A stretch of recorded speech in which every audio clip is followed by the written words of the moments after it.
Et comment je suis arrivé en Ardèche, c'était ça la question. Donc en fait, j'ai cherché à partir de 2008. J'avais annoncé à mon patron que j'allais me mettre à chercher un endroit pour pouvoir m'installer. Et en fait, j'ai cherché, je crois, 1 an peut-être maximum. Et en fait, je me suis aperçu que c'était pas possible. Économiquement, c'était pas possible. À titre de comparaison, pour le prix, dans ma petite propriété en Ardèche, il y a 400 mètres carrés qui sont habitables, gîte compris. Alors tout n'est pas terminé, mais à terme, il y aura 400 mètres carrés. Plus 7 hectares de terrain. Pour le prix de cette propriété, en Provence, j'avais... alors j'étais au bon endroit au bon moment, donc j'ai fait un bon coup, ça on va pas se le cacher. Mais en Provence, j'avais une villa Bouygues en zone pavillonnaire, quoi. Donc j'ai acheté le Mas, donc un gros corps de ferme, qui est une ancienne magnanerie. Pour la petite histoire, c'est pour ça qu'il y a tant de fenêtres au nord. Mais ça manquait de fenêtres au sud. Plus une ancienne écurie qu'on a rénovée en gîte et 2 caves dans lesquelles il y avait des mangeoires pour les cochons, les lapins, les animaux, qu'on a aussi rénové en gîte. D'où les 400 mètres carrés en fait. La maison plus les 2 gîtes, plus 7 hectares.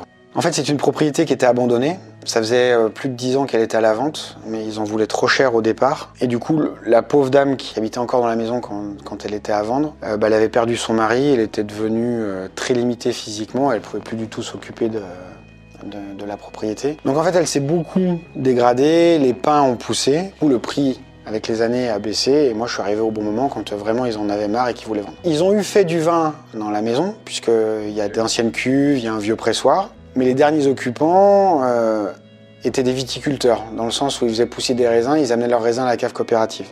Peut-être qu'ils ont gardé une petite partie pour eux pour faire leur propre vin, j'en sais rien. Un jour, quand j'aurai le temps, je me pencherai là-dessus, mais c'est pas la priorité.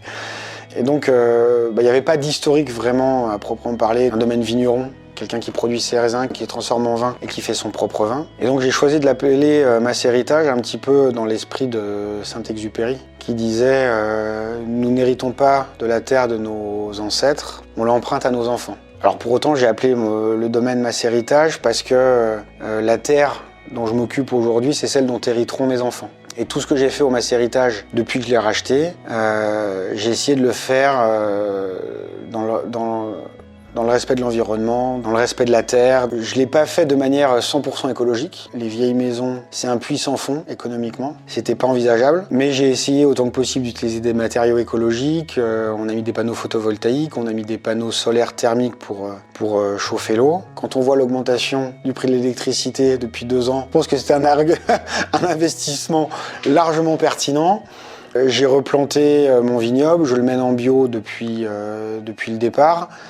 Toutes les eaux usées sont traitées par phytoépuration, donc traitées par les plantes. Même si on avait des gîtes au départ, donc j'ai quand même rapidement compris que sans piscine c'était compliqué de louer. Donc on a fait une piscine, mais on a fait une piscine dite écologique, ou une piscine naturelle, où l'eau est également traitée par les plantes.